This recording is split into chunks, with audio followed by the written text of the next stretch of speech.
Students, आज हम 12th class में एक नया टॉपिक करने जा रहे हैं, फंक्शंस। फंक्शंस आपने 11th क्लास में भी सीख रखा है, तो थोड़ा सा एक बार फिर से बताते हैं। देखिए,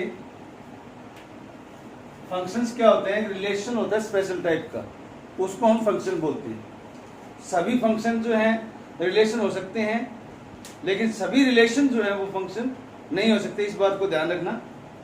तो जैसे फॉर एग्जांपल हमने 11th में किया हुआ है, एक तरफ ए एक तरफ बी, ये एक फंक्शन है जो ए टू बी में है। इसको हम शॉर्ट फॉर्म में एफ एन लिख देते हैं फंक्शन को। यहाँ कुछ नंबर्स लिख दिए, यहाँ ए बी सी डी कर दिया। 1 का बी से रिलेशन है,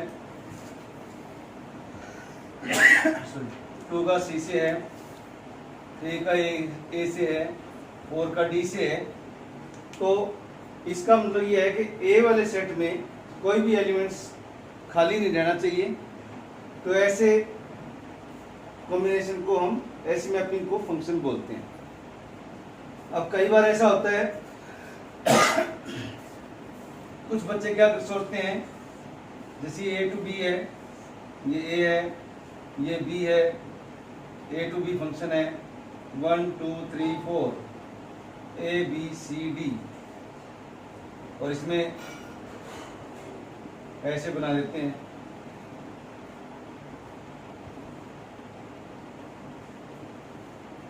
तो ऐसा नहीं होना चाहिए। क्यों नहीं होना चाहिए? क्योंकि इसमें देखो 1 के 2 इमेजेस आ गए हैं। इसको बोलते हैं image,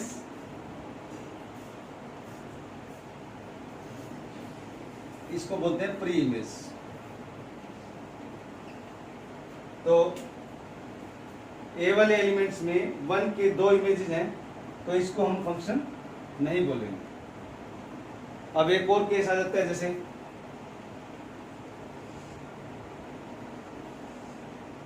one two three four,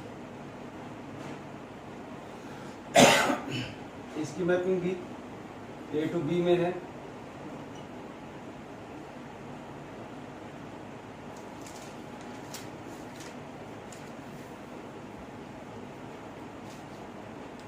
यहां आप क्या देख रहे हैं कि 1 और 2 का बी से है रिलेशन, 3 का ए से है, 4 का सी से है। तो क्या ये फंक्शन होगा? ये फंक्शन होगा। 2 का इमेज एक हो सकता है, कोई प्रॉब्लम नहीं है। तो फंक्शन होने के लिए 2 बातें होना जरूरी है। पहला ये है, इधर से कोई खाली नहीं रहना चाहिए। दूसरा ये है कि हर एलिमेंट का अपना एक इमेज होना चाहिए, यूनिक इमेज हर एक का। ये नहीं कि एक के 2 इमेज हो जाएं, अपना यूनिक इमेज होना चाहिए, अपना ही। तो ऐसी चीजों को हम, ऐसे मतलब जो कॉम्बिनेशन है, ऐसी मैपिंग है, उसको हम फंक्शन बोलते हैं। तो अब हम वापस +2 के अंदर आते हैं। ये आपने 11th में सीखा था।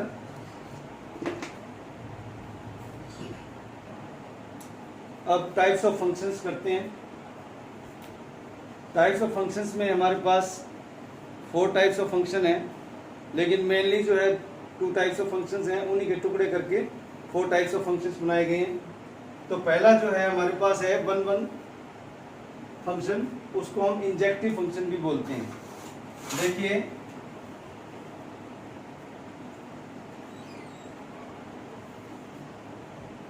F such that A to B है, ये है, ये बी है, 1 2 3 4,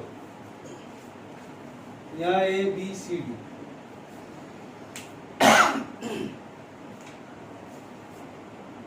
1 का बी से,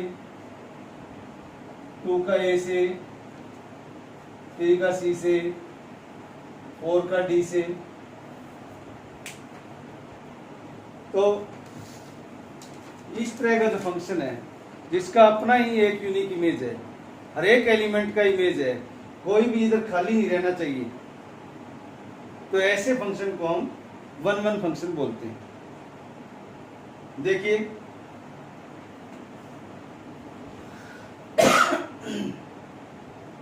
मान लो यहाँ पे 5 आ गया,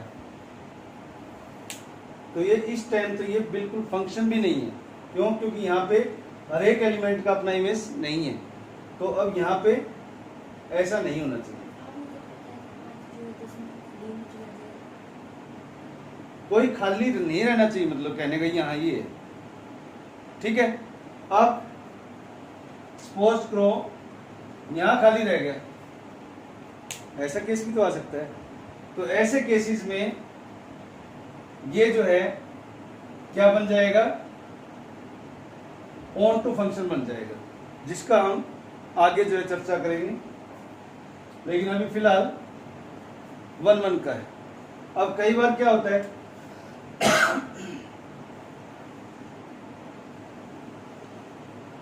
ये ए है, ये बी है, ए टू बी मैपिंग में 1 2 3 4 ए बी सी डी, इसको हटा देते हैं।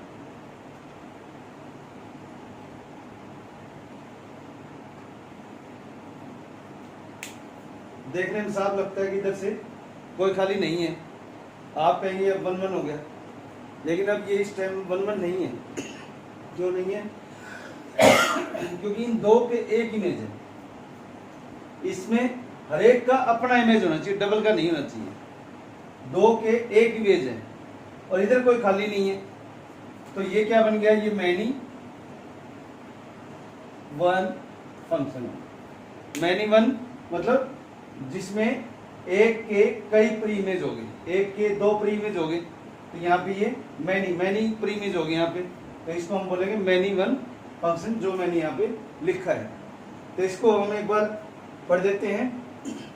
एक फंक्शन है f such that x to y means this one, ये a के प्लेस पे x है और b के प्लेस पे y है, is defined to be 1-1 injective. Injective word का जो मीनिंग है यहाँ पे 1-1 से है, तो इंजेक्टिव को आपने याद रखना है, कई बार एग्जाम में पूछा भी जाता है। If the images of distinct element of x, ये जो x के एलिमेंट्स हैं, डिस्टिंक्ट एलिमेंट्स मतलब अलग अलग elements, under f means function, are distinct, इनकी जो इमेजेस हैं वो सभी की डिस्टिंक्ट है, मतलब अलग अलग है। यदि डिस्टिंक्ट नहीं होंगी, यानी जैसे ये केस है, इसमें डिस्टिंक्ट कहाँ है, इसमें दो के एक इमेज आ गया, तो ऐसे को हम मैनी वन बोलेंगे। That is for every. अब इसको हम कैसे ले सकते हैं, x1 x2 belongs to x। देखिए ये x है, ये आपका fx है, यहाँ y लिखते हैं हम, x fx है, ये इमेज है ये। तो यहाँ पे जो x1 x2 belongs to x है, इट मीन्स लाइक दिस, इसके एलिमेंट्स हैं। इफ fx1 fx2, ये fx1 fx2 क्या है, ये इमेजेस हैं। किसकी इमेज है, x1 और x2 की। यहाँ पे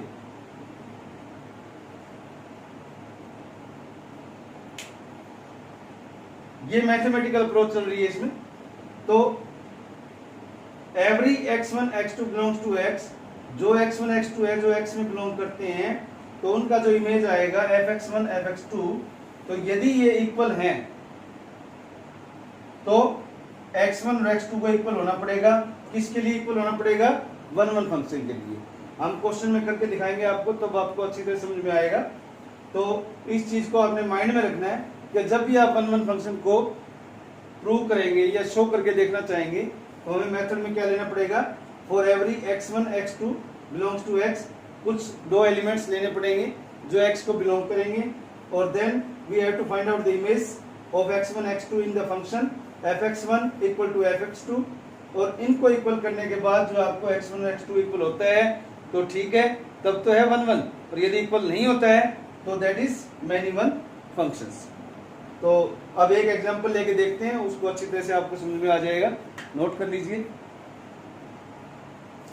तो 1-1 फंक्शन को एक ये एक्सरसाइज 1.2 का फर्स्ट क्वेश्चन है, इसकी हेल्प से हम देखते हैं कैसे सोल्व होता है ये। f such that R asterisk star भी बोल सकते हैं आप इसको, to R asterisk R star मतलब, और जो आर एस्ट्रिक्स है वो equal to all real values excluding zero, यानी जीरो उसमें नहीं है। तो जो आर एस्ट्रिक्स है ये set of all non zero real values की है। F x equal to 1/x है, तो हमें ये देखना है कि ये 1 1 है या नहीं। तो जो हमने आपको मेथड बताया उसी मेथड के अकॉर्डिंग में चलने जा रहे हैं हम। लेट करते हैं x1 x2 बिलोंग्स टू, किसको बिलोंग करेंगे x1 x2 आर एस्ट्रिक्स को, क्योंकि रियल है।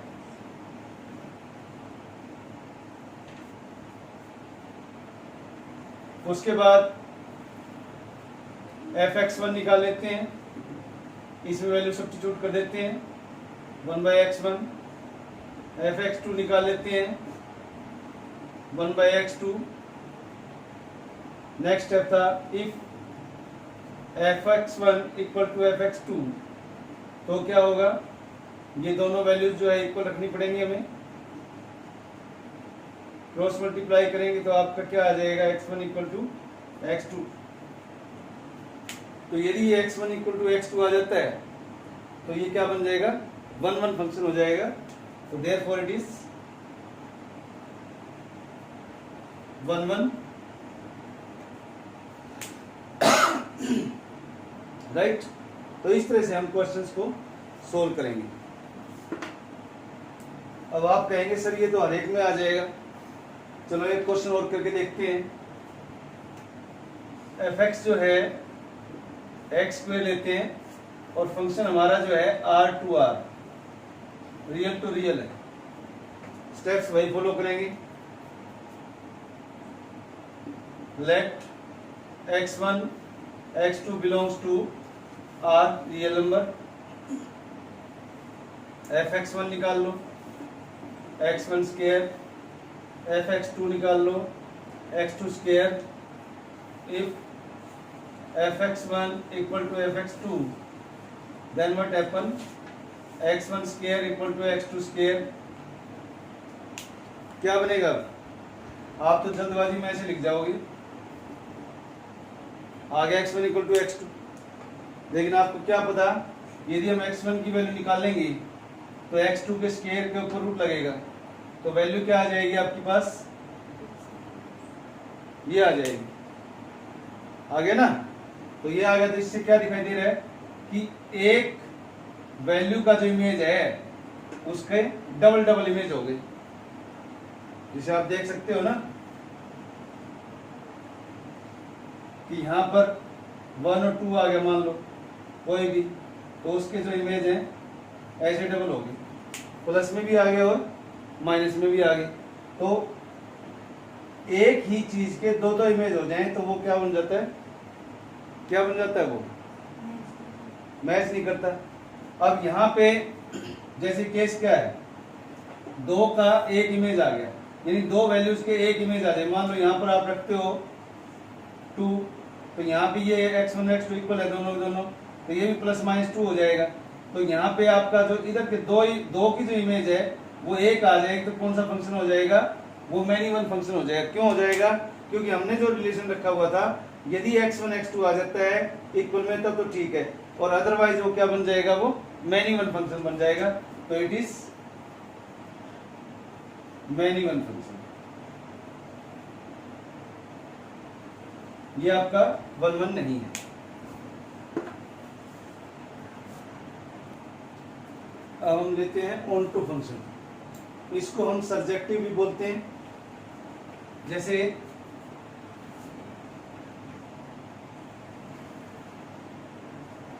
A to B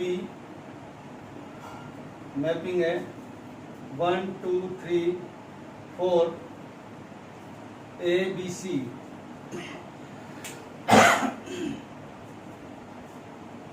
जो 1 1 था उसमें ये था कि इधर कोई भी एलिमेंट खाली नहीं रहना चाहिए। ऑन टू में ये है कि बी में कोई खाली नहीं रहना चाहिए, यानी वाई में कोई खाली नहीं रहना चाहिए। बेशक चलो पहले उसी एग्जांपल में लेते हैं, बाद में चलो इसको बाद में ले लेंगे। ऐसे ले लिया, इधर कोई भी खाली नहीं है। एक केस और ले लेते हैं।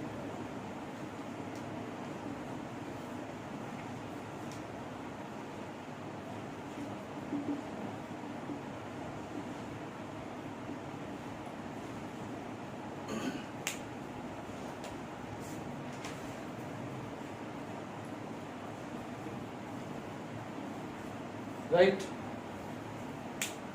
अब डेफिनेशन देखो जरा। ए फंक्शन, ये एफएन फंक्शन है, ये f such that x to y, x से वाई में जा रहा है, is said to be onto. Onto होगा if every element of y, y means this one, is the image of some element of x under f, यानी जो इधर के जो एलिमेंट्स हैं उनके इमेज होना चाहिए। दूसरी लैंग्वेज में आप ये कहें कि इधर वाले एलिमेंट्स का हर एक का प्री इमेज होना चाहिए। तो अब आप ये कहेंगे कि सर हमने 1-1 के अंदर सीखा था कि इधर कोई खाली नहीं था, उनका हर एक का इधर इमेज बन रहा था। तो बिल्कुल ठीक था, ये मैंने एग्जांपल वही लिया है, इधर कोई भी खाली नहीं है, हर एक का अपना अपना इमेज है। अब आप ये कहेंगे भी इधर भी कोई खाली नहीं है, हर एक का अपना अपना प्री इमेज है, तो इसको हम ऑन टू भी बोलते हैं। ये 1-1 ऑन टू हो जाएगा, 1-1 ऑन टू। ऑन टू की पहचान इसी टाइप की होती है, तो इस फंक्शन को हम 1-1 ऑन टू बोल सकते हैं। अब आते हैं इसमें, यहां भी कोई खाली नहीं है, लेकिन एक के दो प्री इमेज आए हुए है, ये भी ऑन टू है, लेकिन कैसा ऑन टू है ये, इधर बहुत सारे हो गए, तो ये many onto, many one onto, many one onto. समझ में आया? एक के दो प्री इमेज हैं, तो ऐसे फंक्शन को हम मैनी वन ऑन टू बोलते हैं। और इसमें हर एक का अपना इमेज है, हर एक का अपना प्री इमेज है। यदि आपसे कोई पूछे कि ऑन टू है या नहीं है, तो आप कहेंगे यस ऑन टू है। यदि आप कहेंगे जी ये 1-1 है या नहीं है, आप कहेंगे यस ये 1-1 है। आपसे पूछा जाए कि ये 1-1 ऑन टू है या नहीं है, आप कहेंगे जी यस 1-1 ऑन टू है। तो इस तरह से आपको ऑन टू में और 1-1 में डिफरेंस जो है नोट करना है। अब ऑन टू में एक केस और हो सकता है, देखिए फंक्शन की मैपिंग है ए टू बी, ये ए है, ये बी है, यहां 1 2 3 4 है, यहां ए बी सी डी है,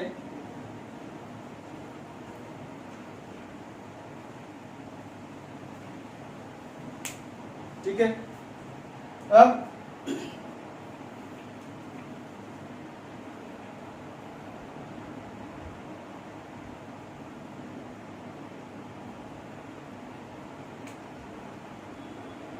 इसको हम 1-1 ऑन टू बोलते हैं, लेकिन इधर एक एलिमेंट और जुड़ गया। अब ये क्या बन जाएगा, अब ये इनटू फंक्शन हो जाएगा, ध्यान रखना। अब कौन सा हो जाएगा, इनटू हो जाएगा। 1-1 क्या था, इधर से कोई एलिमेंट खाली नहीं रहना चाहिए। ऑन टू क्या था, इधर से कोई एलिमेंट खाली नहीं रहना चाहिए, तो खाली रह जाए तो वो इनटू हो जाएगा, ये ध्यान रखना। तो ये अब ऑन टू नहीं है, ये इनटू हो गया है फंक्शन। तो अब हमारे पास क्वेश्चन है एक इसी तरीके का। और एक बात और बता दें आपको, बाइजेक्टिव वर्ड, बाइजेक्टिव का मतलब बाई का मतलब दो, तो बाइजेक्टिव कहता है function is said to be bijective if it is 1-1 and onto, 1-1 and onto. इसका मतलब है कि यदि फंक्शन आपका इंजेक्टिव है या सर्जेक्टिव है साथ में दोनों, तो उसको हम बाइजेक्टिव बोलते हैं। ये डेफिनेशन उसमें एग्जाम में पूछ लिया जाता है, तो इसलिए इस बात का ध्यान रखना। अब एक एग्जाम्पल लेते हैं, देखिए बहुत ही अच्छा एग्जाम्पल है। इस एग्जाम्पल में क्या है, let A is the set of all 50 students of class X in a school. एक स्कूल में क्लास 10th में 50 स्टूडेंट हैं उसका सेट लिया गया है। Let f such that A to B, function जो है ए टू बी में है, be a function defined by f x. F x क्या है? Roll number of the students x. अब ये नहीं पता भी कितने रोल नंबर्स हैं, तो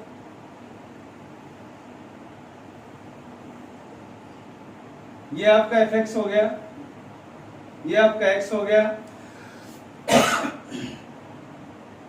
तो इसमें रोल नंबर्स आ गए 1 2 3 4 5 6 7 अप टू चलता जाएगा। और रोल नंबर्स क्या होते हैं? नेचुरल नंबर्स होते हैं। तो अब जरा इसमें इस तरफ जो है इनके नाम लिख देते हैं। किसी का कुछ है एस से शुरू होने वाला है, किसी का एच से शुरू होने वाला है, किसी का डी से, किसी का एन से, किसी का पी से, किसी का ए से। तो इस तरह चलते चलते जो है ये कितने स्टूडेंट्स तक आ जाएगा? 50 स्टूडेंट्स तक आ जाएगा। तो अब आपको ये पता है कि हर एक स्टूडेंट को यानी एवरी स्टूडेंट को रोल नंबर एक ही अलॉट होता है। एक स्टूडेंट को 2 रोल नंबर अलॉट नहीं होते, 2 स्टूडेंट को 1 रोल नंबर भी अलॉट नहीं होते। तो हर एक का अपना अपना रोल नंबर है। लाइक दिस चलता जाएगा। तो 50 स्टूडेंट है तो 50वां रोल नंबर इसको किसी को मिल जाएगा, राइट। अब ये देखना है कि क्या ये 1-1 है या नहीं है। 1-1 की डेफिनेशन क्या थी? इधर से कोई भी खाली नहीं रहना चाहिए। तो आपके पास 50 स्टूडेंट्स हैं, 50 को रोल नंबर लोड हो गए हैं, तो इधर से कोई खाली नहीं रहा। लेकिन नेचुरल नंबर्स तो आगे कंटिन्यू रहते रहेंगे, 51 भी होगा, 52 भी होगा, 53 भी होगा। ये कोई रेस्ट्रिक्शन नहीं है कि भी आपके इतने ही स्टूडेंट्स इसमें बैठेंगे। तो अब ये बताइए कि ये 1-1 है या नहीं है। ये 1-1 है क्योंकि हर एक को अपना रोल नंबर जो अलॉटेड है। तो देयरफॉर इट इज 1-1। अब क्वेश्चन उठता है कि ये ऑन टू है या नहीं है। ऑन टू क्या होता है? इधर के जितने भी नंबर्स हैं उन सभी का प्री इमेज होना चाहिए। तो यहाँ तो प्री इमेज कहाँ तक है? सिर्फ 50 रोल नंबर्स तक का प्री इमेज है। 50 से आगे के रोल नंबर की इमेज नहीं है। 51 से आगे के जितने भी हैं वो विदाउट प्री इमेज है। तो therefore it is not onto. तो ये ऑन टू नहीं होगा, इट इज नॉट ऑन। तो इस तरह का एग्जांपल इसमें दिया जा सकता है। 1-1 आपको सोल्व करना मैंने सिखा दिया था। अब how to onto function solve, ये देखते हैं कि ऑन टू जो है हम कैसे प्रूव करना है, वो ध्यान से देखने वाली बात है। तो आपको फिर 1-1 और ऑन टू दोनों सोल्व करना आ जाएगा। देखिए सबसे पहले कोई फंक्शन गिवन होगा आपको, मैंने लेट कर लिया है f such that A to B mapping है इसकी। सबसे पहले आपने क्या करना? Choose an arbitrary element y in b। ये वाला b, कोई एलिमेंट y है वो हमें लेट करना है, that should be belong to b। ध्यान में रखने वाली बात है। एक एक स्टेप को ध्यान समझिए, मैं फिर आपको इसके टाइप का क्वेश्चन सोल्व करके दिखाऊंगा। तो choose an arbitrary element y in b, this b, then put fx equal to y। फिर हमें जो फंक्शन गिवन है उसको y लेट करना है। Then solve fx equal to y फॉर x। इसको सोल्व करेंगे x के लिए, यानी x की वैल्यू निकालेंगे and obtain x in terms of y। x की वैल्यू y में आएगी यहाँ पर। That function will be gy, यानी वो y में ही होगा सारा function. If for all value y belongs to b, y की जितनी भी वैल्यूज हैं इस b के लिए वो x उसमें होना चाहिए। Value x is there, then x होना चाहिए। वो x कौन सा होना चाहिए? इससे बिलोंग करने वाला होना चाहिए। Then f is onto. तो फंक्शन जो आपका ऑन टू हो जाएगा। और ये x जो है क्या होना चाहिए? Belongs to a। देखते हैं, करते हैं, आपको अच्छी तरह से समझ में आएगा। डेफिनेशन नहीं आएगी तो या इसके रूल्स नहीं आएंगे तो देखिए ये एक एग्जांपल है मेरे पास।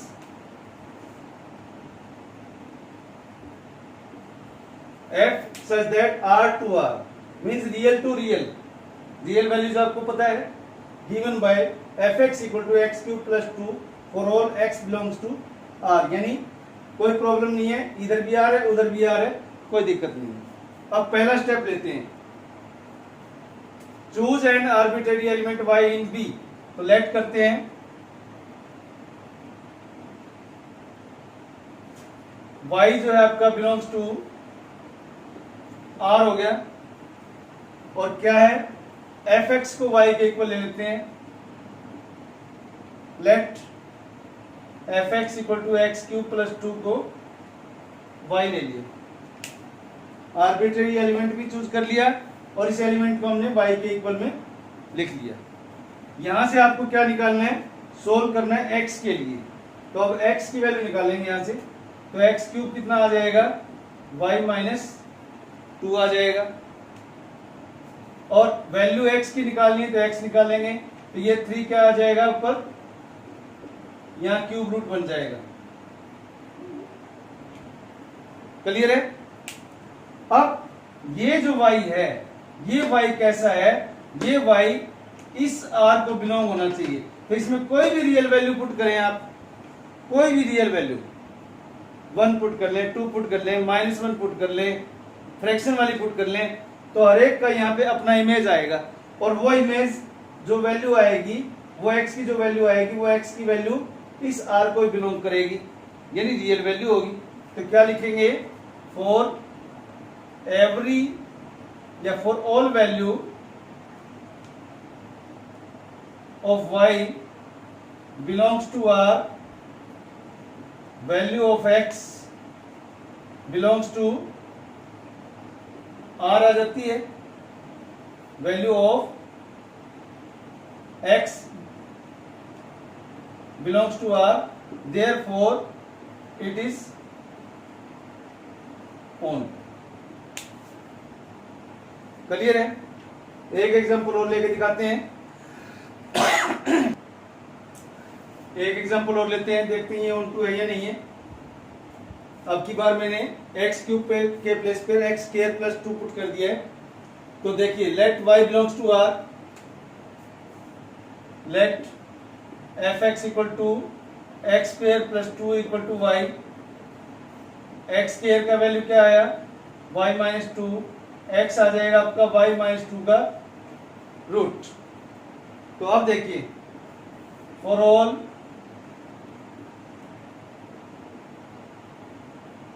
वैल्यू ऑफ y, अब y की वैल्यू पुट करके देखते हैं, 1 पुट करते हैं -1 आ गया, 2 पुट करते हैं 0 आ जाएगा, 3 पुट करते हैं 5 आ जाएगा, यानी जो पॉजिटिव वैल्यूज हैं उनके लिए तो x आता जाएगा रियल, लेकिन जो ही हम नेगेटिव की तरफ घूमेंगे, -1 रखा तो आपने -3 आ गया, ऊपर रूट होने की वजह से ये रियल नहीं बनेगा,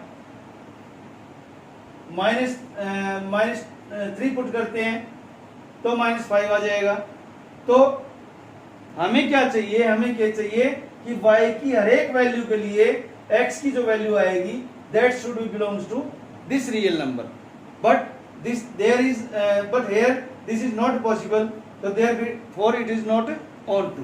तो क्या लिखेंगे, for our value of y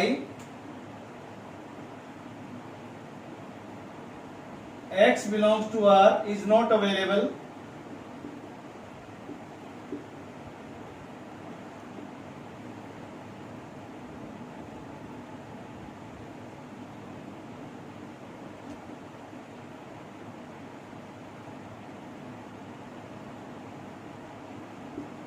not here, therefore it is not on।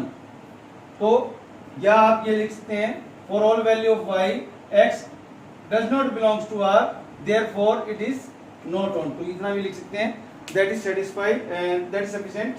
तो आपको मैं एक बार फिर से बता देता हूँ कि आपने y को पहले बिलोंग करना r से, फिर जो फंक्शन लिया है उसको y के इक्वल लेट करना है, यहाँ से x की वैल्यू निकालनी है, और x की वैल्यू के अंदर रखने के बाद, यानी y में चेंज करने के बाद y की जो एवरी वैल्यू होगी उसके लिए x जो उस फंक्शन में लाई करना चाहिए। यानी यहाँ पर आपके पास रियल वैल्यू है तो रियल में आना चाहिए, नेचुरल में है तो नेचुरल में रहना चाहिए, उसके साथ आना चाहिए, नहीं आएगा तो that function is not onto, right. तो आपको ये 1 1 और ऑन टू फंक्शन आज समझ में आ गया होगा।